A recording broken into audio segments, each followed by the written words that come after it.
Hey everyone, real quick before we get into it, don't forget to like us on Facebook, follow us on Twitter and Instagram. Check out the podcast on Podbean. We're on Spotify, Stitcher, Apple Podcast, and Google Play. And with all that said and done, let's get to it.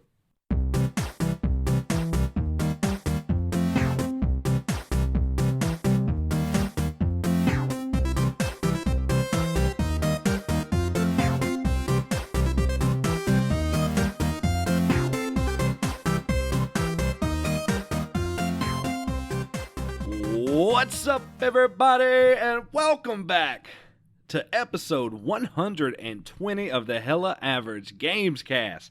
And believe it or not, after weeks and painful weeks of not being able to get on the same page, missing you guys, we are all three back together, Jeremy and Carmen. What's up, fellas? Another day, another dollar, baby. Another day and another dollar. What about you, Jeremy? Do you have dollars? I got sense. Common sense.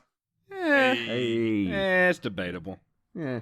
Man, it is so weird hearing your voices at the same time. It's been like 4 weeks. It's been like a month. It's been a while. I know, I'm sorry. If it's me and my football habit, I just have to watch it. And we always have to record on nights of football, don't we, guys? It's not my fault Jeremy can't stay up late. Jeremy's old man. He's got to get his sleep in. But we made it happen this week. We're actually recording on Monday. We're going to turn around and get this baby out. It's crazy. 1 day turnaround time. Now they're really putting me to work. But we're going to talk about some video games. We got some pretty cool topics. So we're going to talk a lot about Sony. We got a lot of stuff going on. We had a state of play. We got some free games coming out. Some big news coming out of Sony. We also got the games with gold coming out. And then we got some like cleanups, just some random stuff happening that we wanted to go over. So a lot's coming. We got a lot coming down the pike. But before we start, as always, did you guys play anything that's worth mentioning? Is there something that's just like grabbing you by your heartstrings and like, God, I got to talk about this. I need the world to know. I've been playing Borderlands. That's been about it. I been grinding all week, well, all last week. And then when I was at your cribby, most chances I was hopping on your PS4 and getting a little XP in. That Moe's grind is fun, and then that build that you looked up for me was pretty killer. Yes. Borderlands has been both of our grind of choice lately. Very, very fun game. Very surprisingly happy with the game. I knew I would like it, but I didn't know I'd like it this much. So I'm right there with you. Jeremy, what about you? What's been your gaming forte this past week? Well, I've been in the opposite direction. I haven't even touched my PS4 all week. I played Link's Awakening. I'm on the final dungeon. I've been blasting through the game. It's super fun. Way easier than I remember. Really liking the game. I give it like a solid 8 out of 10. I like the art style. I love like having the extra buttons on a Switch controller, so I don't have to like stop every 2 minutes and remap a new item to the A or B button like on the original Game Boy. Great game so far. I also have been playing my Genesis Mini, which I got after the show last week. Playing around with that, super fun. Playing some Contra Hardcores on it. Some Shining Force, a little Sonic 2, just trying it out, and overall, really great system. And I also double-dipped and picked up Dragon Quest XI again for my Switch, and I've been playing a lot of that this week. Pumped about 10 hours into that bad boy. And really enjoying my time. Graphically, it's definitely weaker than the PS4 version. I'm seeing a lot of blurriness and some jaggies, even in docked mode. But it runs at a steady frame rate, and still a great game. I'm still loving it, and I'm probably going to beat it all over again. No regrets. Very, very, very nice. Now, when you get done with Link's Awakening, I want to steal it from you and play it. No problem. Dragon Quest, maybe. We'll see. But I definitely want to play Link's Awakening, so. You got to play Dragon Quest, but you also got to devote like 3 months of your life to it, so. All right. So yeah. That's when I get done with this damn Borderlands grind. That's a good one to go to. Yeah. Well, very cool, very cool. Are you ever done with the Borderlands grind? Eventually you'll hit a lot of stuff on, what is it, Mayhem 3, and then you'll be like, all right, I'm good. I got my time in. I mean, some people have already maxed out all 4 characters. It's kind of crazy. But we were talking about it. I think it's a game that you can grind out for a while. Yeah, I think so. And they'll probably add stuff to it. And I think they're bringing raids in and stuff, so it'll probably have a grind for a while. Now, whether or not we stay on that grind, that's the real key here, I think. Whether or not you stay on that grind is the real question. True. I tend to switch up when I get tired, so, it's both a curse on curse on the game and the curse on the wallet, if you know what I mean. But without further ado, I think it's time to get into what everybody loves to hear and what everybody's really here for. Do you know what time it is, Jeremy? Peanut butter jelly time. Nah, we done that joke before. Right. What about you, Carmen? You know what time it is? It's time for some news. Voila! We're back. We're going to start off with Sony. So we got a lot going on over there at Sony. So we're going to kick it off there, go over some of the stuff we saw. And let's start with the State of Play, because most of the information came out of that State of Play. So they hosted their State of Play the 4th, I think. I can't recall right off the top of my head. But the big news that came out of that, obviously, if you haven't heard, you're living under a rock, but The Last of Us 2 is coming out early next year, February of 2020. We got a release date, and the world went crazy. So are you excited about this? Do you think that it's the right time? Are they making a mistake dropping it so early? Do you think it's going to get pushed back? Like, what are we feeling on this Last of Us release? They're not pushing the release date. No, I thought they dropped it back on us. I thought it was going to be out by this year. I thought it was going to be a November launch, personally. So I think they're taking their time with it. Okay. I think it's a good and a bad launch. It's like we need the game because they've hyped it up, and now with the State of Play, they've increased that hype level. But it's also going to be bad because they're going to end up doing cross-platform, like with the PS5. Cross-generation, I should say. Yeah. And I'm not a big fan of that because I would rather you just give me the game on the next-gen console and just abuse the power that's there. But see, I think if they do that, they're missing big opportunity because there's so many people who own PS4s, and I don't think a lot of people are going to be ready to make that jump to PS5 right away, so they're just going to be basically losing money at that point. I think it's smart that they're doing PS4 and PS5, up-resing. But Last of Us 3 will be PS5. I mean, obviously. So you'll get your really juiced up sequel there. Yeah, but then they could end up in the same predicament where they hold out for a long time. Yeah, but even still, they'll think about it this way. They're going to be squeezing every ounce of juice out of the PS4 because that's what they did with the Last of Us on PS3. It came out at the end of the PS3's launch cycle and looked beautiful. This game's going to come out at the end of the PS4 cycle, look beautiful, almost like a PS5 game, and so forth. So I think this is right on par for what they need to be doing. I was hoping for a later release, actually, next year, but listen to what you were saying, Jeremy. I do agree, because The Last of Us, when it came out at the end of the generation for PS3, it really looked like a next-gen game, a game that launched on the PS4, and to this day it still holds up very well and looks like a next-gen game.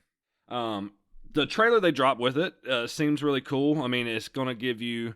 Seems like they give you a lot more customization. There's trees here. There's like survival trees, things of that nature. You can go through the game without killing a soul. You don't have to kill the dogs unless you want to. It seems to be a point of contention here. So.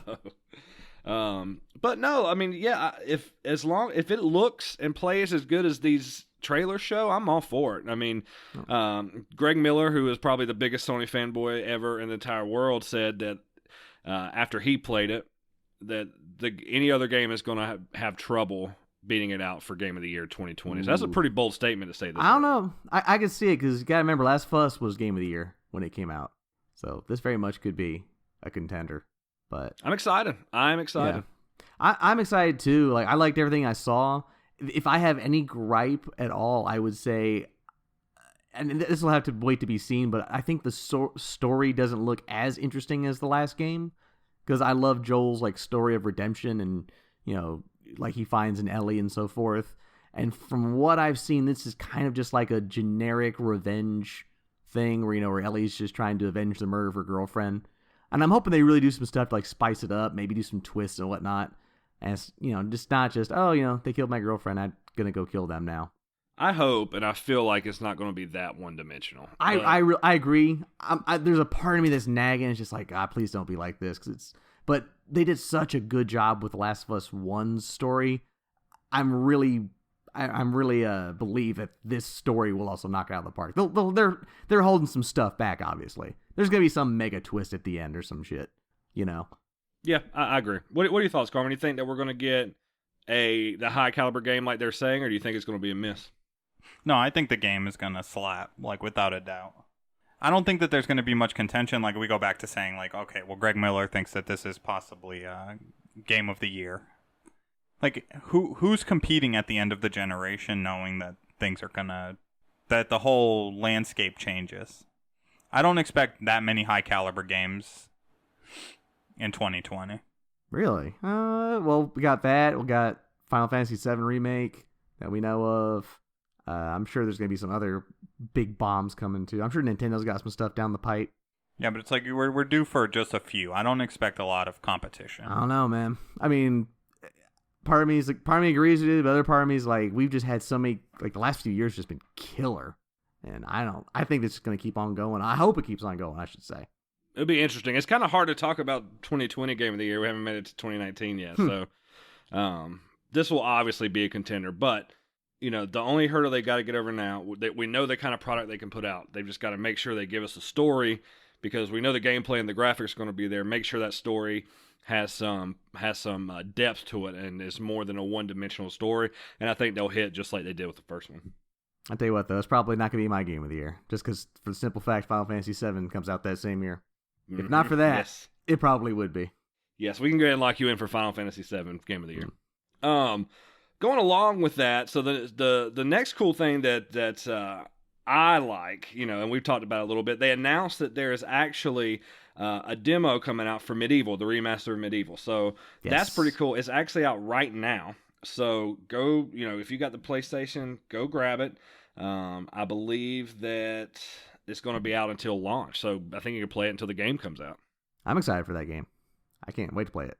I am very I'm excited. stoked about that game. Yeah, I love the original, and this was ripe for a remake. So, and just in time for Halloween too. So happy. It looks really good. Like, I love the aesthetic of it. I like the way they decided to remaster. It looks good.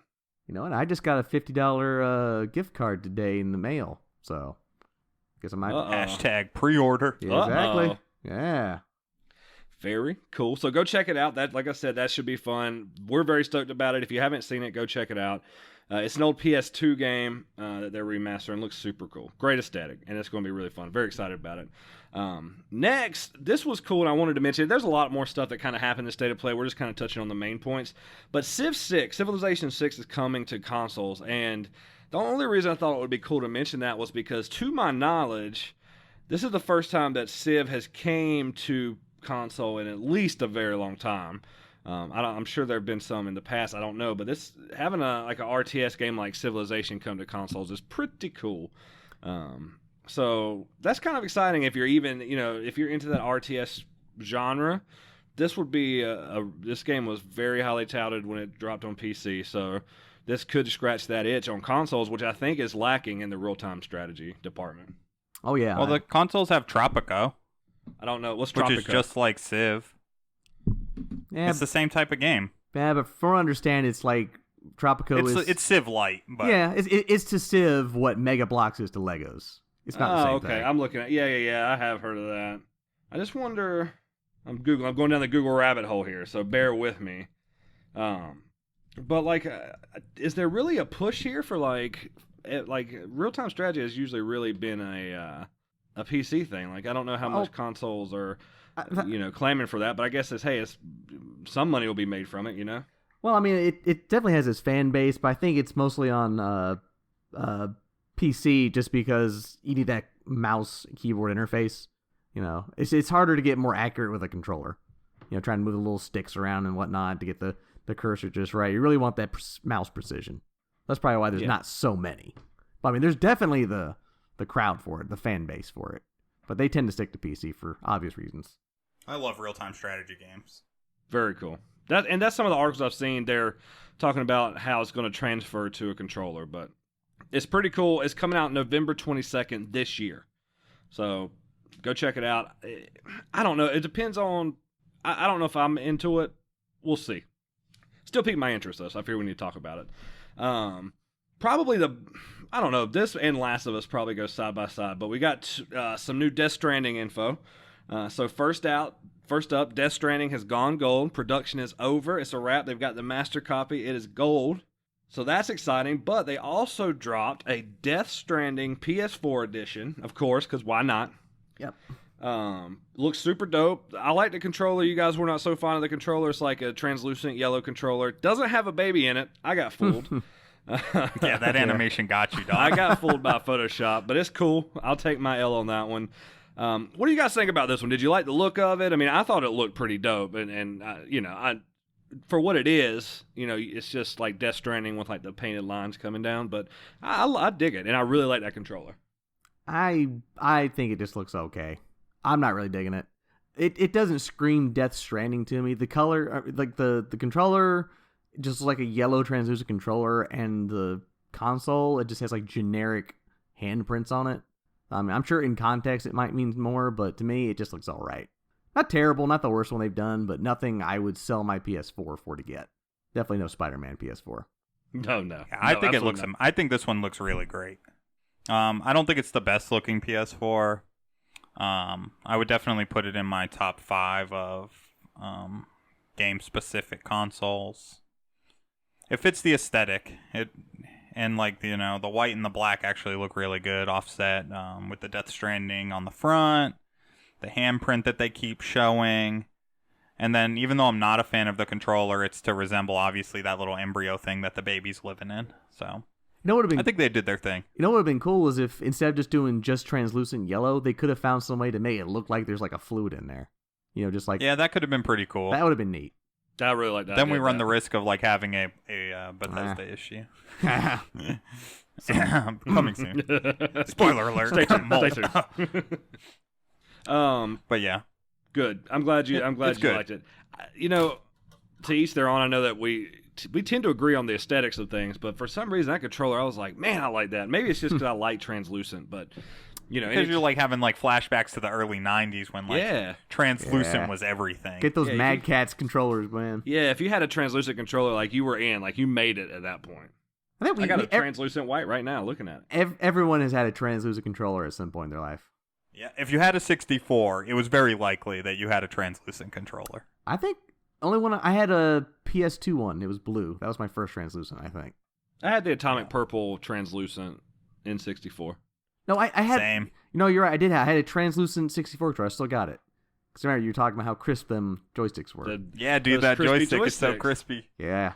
Jeremy keeps those things on point, ready to whoop somebody's ass. Yeah. Mario Party never graced those controllers. Just catch him in a game of Mario Kart if you ever want to see Jeremy rage. That was pretty much the big news for the state of play. There's more to it. You can go check out a full list at your favorite gaming news outlet. But these are the big points and the ones we wanted to touch on. Finally, something that's a little bit more on a, I would say, sad note is that Shawn Layden announced today, I believe, that he's stepping down from Sony. He is an icon in the industry. He's been with Sony since '96, I believe, somewhere in there. Has been the head of a lot of these companies, a lot of their changes, the majority of their changes. And he's looked at as an industry icon. I mean, everyone in the industry knows Shawn Layden. We don't know what he's doing. We don't know why he's stepping down, but he is. So, I guess good luck to him and whatever he plans to do in the future and his future endeavors. But it is kind of sad because you're kind of seeing an era go. We've seen Reggie step down. Now you're seeing Shawn Layden. So, it's kind of sad to see, or not sad necessarily, but you're seeing an entire era, somebody who's helmed us since 1996, and they're no longer going to be there. So you're going to have some new, maybe a new vision in there. Could be good, could be bad. It's kind of up in the air right now, but there's definitely going to be a new outlook in the future.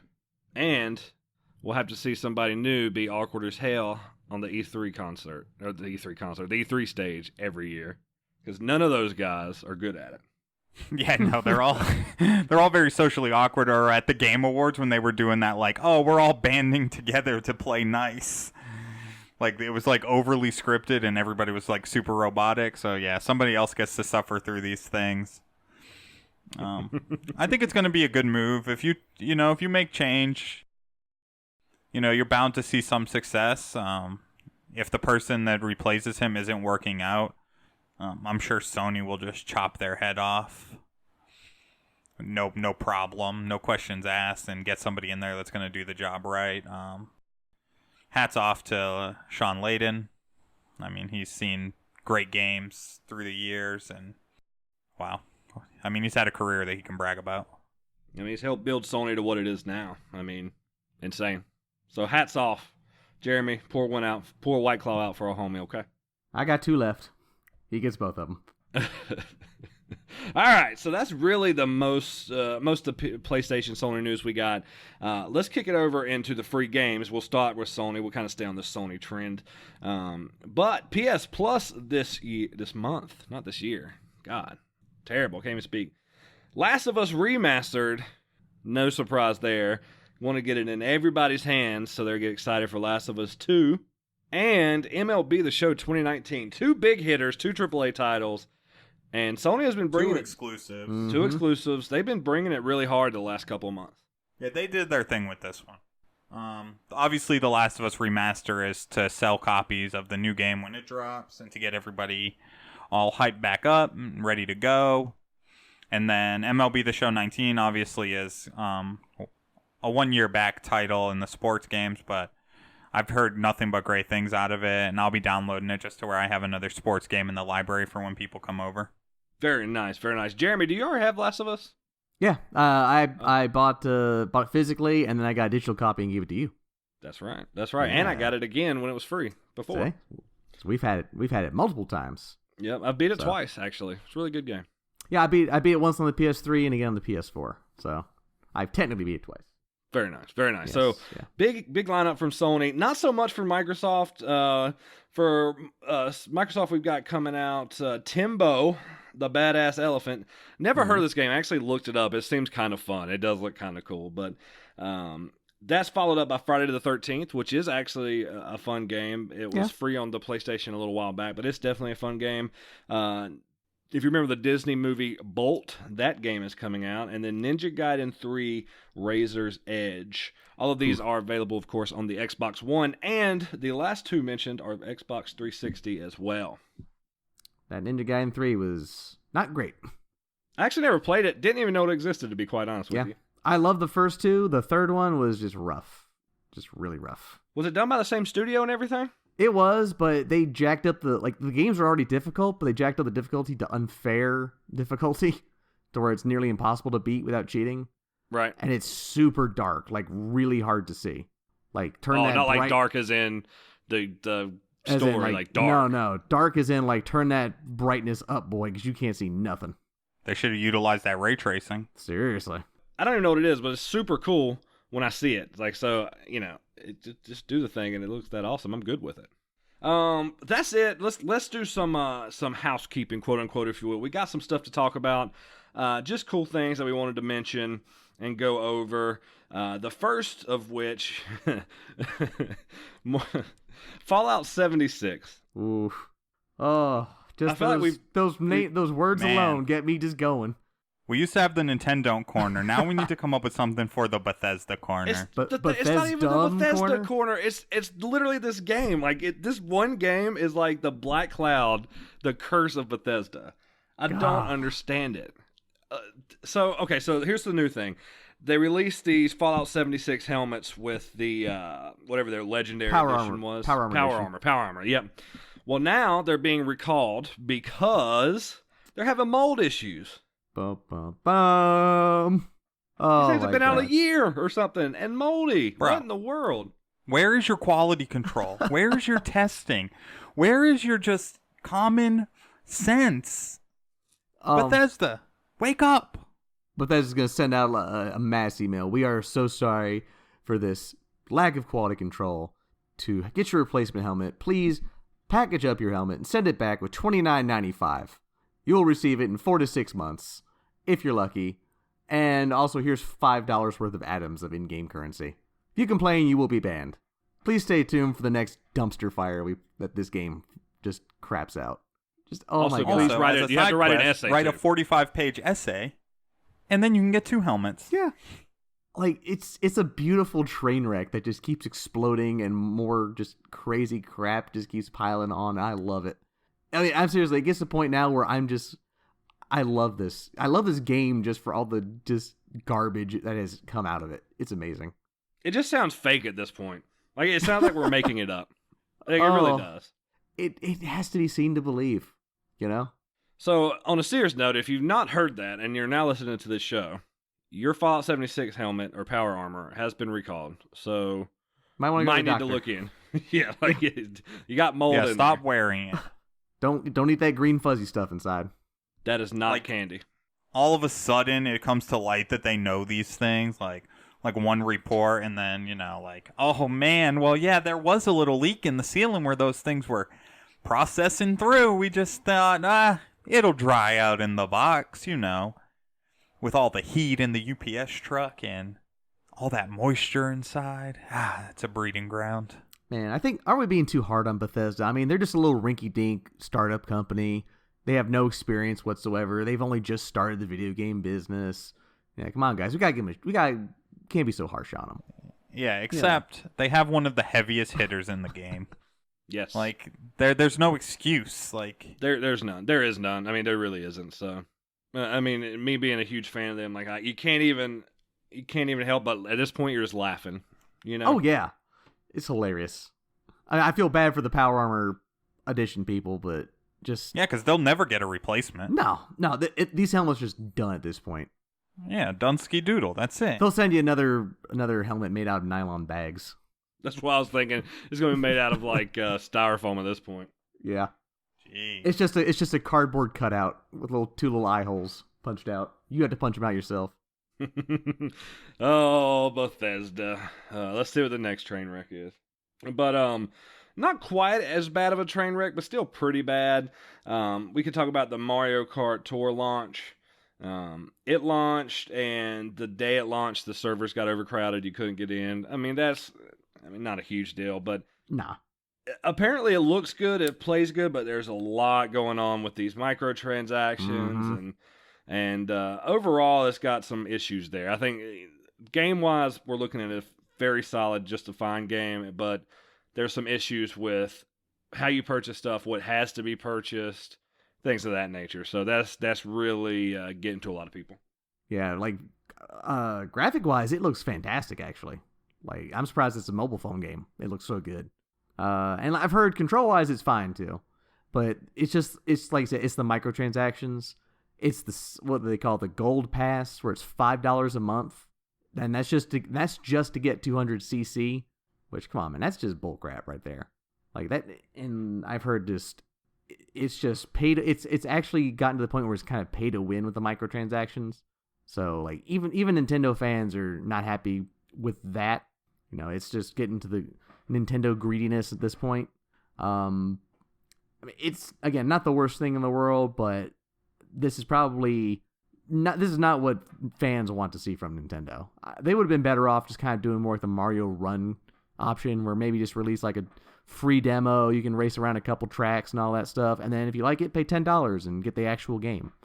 I think this fits the mobile market and the mobile mold like absolutely perfect. It's genius to Enterprise on such a strong franchise. $4.99 is nominal, really. I mean, you spend $60 in a year, and most people are going to sign up for this thing, play for a while, forget about it, forget to unsubscribe, and Nintendo's just going to print money. That's what I don't like about it, though. Not only that, but think about it, how much is Nintendo Online a year? $20. That gets you a bunch of great NES games, SNES games. Apple Arcade's $5 a month. It's gonna get you a whole bunch of games. Yeah, I mean it's different things. There's other games that have $4.99 subscriptions every month that give you very few little diamonds and like premium currency, and then some Boo Boo the Fool crate. Like this is the mold. This is what mobile gaming does, and I mean they're gonna make a ton of money off this, and they're gonna continue to Enterprise off of it. I don't knock them for it. I mean, I personally won't pay the $4.99 because I'm just not that invested in it. But it's like on Tap Titans, if a bundle drops, I spend $30 on the game. You bring up good points too. Like you are right. I can't really knock this as a Nintendo specific thing. It is just the market. But this is also why I just don't like the mobile market at all. Yeah, I mean this is exactly why some people aren't for it, and that makes sense. But you can still download the game, enjoy it. Personally, when I play Mario Kart, I don't like playing 200 cc's. I think the cars are just like too fast, too hard to control. I just don't have the patience. I'd rather just play like at 100. I feel like that's where it's most competitive. You like the 200cc, don't you, Cam? Yeah, my sweet spot's 150, but I do like 200. Yeah, But I I'm agree. more- You could tell it's tough to play that way. Yeah, I'm more of a 100cc guy myself too. Yeah, because it's like that's like where it's most competitive. Yeah, you're You right. have to actually drive. You actually have to be able to drift really well. There's just so much that goes behind it. I gotta say though, I've seen gameplay of Mario Kart Tour. I don't know if it's just the people playing it, but it looks super slow, like they're doing 50cc. So I don't know if maybe like the others are like you have to play for a while to unlock it, but it looked real like not laggy, just like slow. Well, you know what'll happen, and kind of like riffing off that model, subscription model, eventually Nintendo will have a few more games to go along with, like the Mario Run and this Mario Kart, and they're going to make their own subscription service eventually. Guarantee it's going to happen. $6 a month or whatever, and then you get stuff to those games, which would be better if you're getting more stuff. Yeah, I'll say that would be better if it was like $5 a month, and that got you like stuff for Mario Kart and Fire Emblem and Animal Crossing and whatever other mobile games they have, like a bundle. Just like it's doing in TV, it's going to be doing in gaming. Like, we all got on this cord cutting bandwagon, and now every single station has their own subscription, and you're back to $100 a month if you're subscribing to all of them. And it's like, well, why don't we just have one service that puts them all together? And it can stream through your TV through some kind of cable of some sort. Right. Yeah. Maybe call it cable. Yeah. But yeah, so overall, from what I hear, haven't played it yet, so can't give the official stamp of approval, but I think it looks and plays pretty good from what I hear. So go check it out. If you like it, give them some money and play the 200cc. Should be pretty cool. We got a sequel to My Hero Academia coming out. Jeremy, when is that coming out? Next year or is it this year? Yeah, there's no release date yet. Okay. No release date. But they showed some screenshots. They showed some new characters in there. That wicked looking crow dude from season 3 is going to be in there. You know what I'm talking about? Yes, Crow-esque? absolutely. Yeah. So, like, we played it and we loved it. It is a very good fighting game. Fun fighting game. I was surprised at how much I liked it. 'Cause I picked it up on sale, thought, oh, this will be neat. And I was like, man, this is actually really good. This is more or less what I want Jump Force to be like. So it was a nice like gym. Like, it actually beat Jump Force, or as far as I'm concerned, it played better and was better. But this is probably be a day one for me when it comes out. I'd be willing to pay $60 for this one. Very nice. Yeah. Go check out the screenshots for it. There's probably not a whole lot out on it yet, but if you're any kind of My Hero Academia fan, I'm telling you, the first game plays smooth. Go check it out if you got the if you've got the money, if you got the time, because I would not lead you astray, and neither would Jeremy. Carmen, I don't know. We don't trust him so much, but well, they can just watch us. They can just watch us play it. Yeah, you could head over to the YouTube those channel. Those videos will be coming soon on Select Star Tuesdays and Thursdays when work's not killing me. Yes, we are adults. We have jobs too, so that hurts sometimes. Last two things we want to go over. First off, Season 3 is coming to Apex, which is pretty exciting. And with that, we got a lot of changes. I'm not going to go over the entire laundry list here. You can go check that out. But the two big things are we've got a new map coming, and there's going to be a new character to play, Crypto. So that's pretty neat. Is his weapon currency? No, but he's a tech guy. He's like a tech guru, if you will. His powers look pretty cool. Carmen, do you remember like what a super was by any chance? I can't remember off the top of my head. I haven't seen it. Oh no! We did watch that trailer. Yeah, I don't remember. I don't remember. Was it like a drone? Maybe. It could be a drone. I can't remember exactly what it is. But he's got a really cool super. Seems like they're doing a fairly good job with making pretty unique characters that stand out in different ways. So they're supporting this game pretty good. I'm glad to see it. There's a shit ton of updates coming too. So I'm pretty excited. Yeah, it's a weapon drone EMP. I just looked it up. Nice, very cool. His super should have been where he just hacks into like the U.S. Treasury and just makes all of our money worthless. So we kill each other like in that Rick and Morty episode. He literally shoots out. Do you remember those old like blasters you got as a kid, like you could hold and they would shoot out like yellow disc with the circle in the middle? Yeah. He have those, but they're shooting out Bitcoins at people, and like it's like a one-hit kill. Yeah. That would be hilarious. That's where I think they dropped the ball. So, if you need somebody on your creative team, I'm right here. And just so you guys know, The NSA is definitely listening to us. I'm getting advertisements about converting bitcoins into dollars. I'm not kidding. Wow. Just that fast. I didn't even say the word Bitcoin, and bang, bang, here we are. Our FBI agents are working overtime today. Yes, please turn off my webcam. Last but not least, Destiny 2 has some big news. Along with their new big expansion, Shadowkeep, is that what it is? Shadowforged? Yes, sir. They are announcing a new free mode that's called New Light. It's a free-to-play mode. You get a bunch of content that's led up to this Season 1 content, a lot of stuff with this, free-to-play, and it bumps your light level to 750. So essentially what they're doing is say, come in, play. You can get put at this light level, play all this content. Then you can go get Shadowkeep, keep going, play all this new content they've got dropping. They bring in Year 1 raids are in Destiny now. All kinds of stuff Year 1, like from Destiny 1. You got a lot of your legendaries coming back. A lot of cool stuff they're bringing in.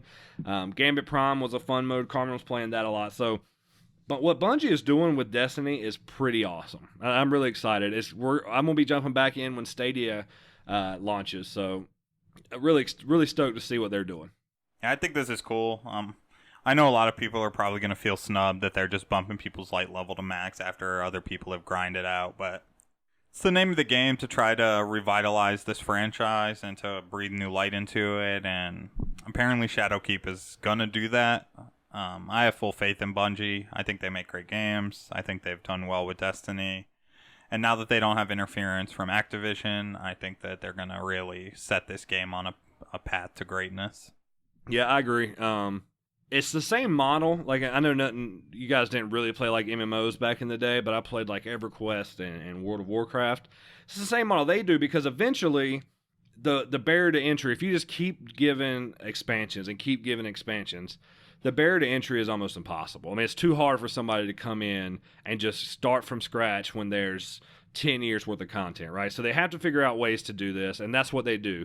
They let you light level up. They power you up so you can start the newish content and get, you can still go back and do the old stuff. It's still relevant, but you got a better start than coming in fresh. So they've been running this type of model for years and years and years. So at this point, it's like Carmen said, the name of the game. You got to do it, or you just kind of alienate an entire group of people who might want to jump in your game, like Jeremy. Huh? What? I heard Destiny. I immediately tuned out. I heard snoring, so that's why I brought your name up, Jeremy. Well, it's past 9 o'clock. Are we getting ready to all hours of the morning? Oh, man. But that's it, ladies and gentlemen. That's all the news I got. Did we miss anything, guys? Is there anything on the list that we need to add, or are we good to go? I think that's it. Yeah, I think we've covered everything. The news wasn't too heavy, and we need a lot to happen during this week since we're recording on Monday. Yes, we do. So, Carmen, make sure they know where we're at. Let them know about Select Start and all that, and then we'll holler at you next week. All right. We're on all major podcasting platforms. Hit that subscribe button. Drop them comments. Let us know what you think. Let us know what we can do better. Bang, bang, all that good stuff. We're dropping Select Start videos like I hinted at earlier. When life isn't overly hectic, I'm able to get videos up. But I'm definitely uploading one tonight for tomorrow. So make sure you do all that cool stuff by watching it, sharing it, commenting, subscribing, turn on those notifications. Play on and stay Hella Average!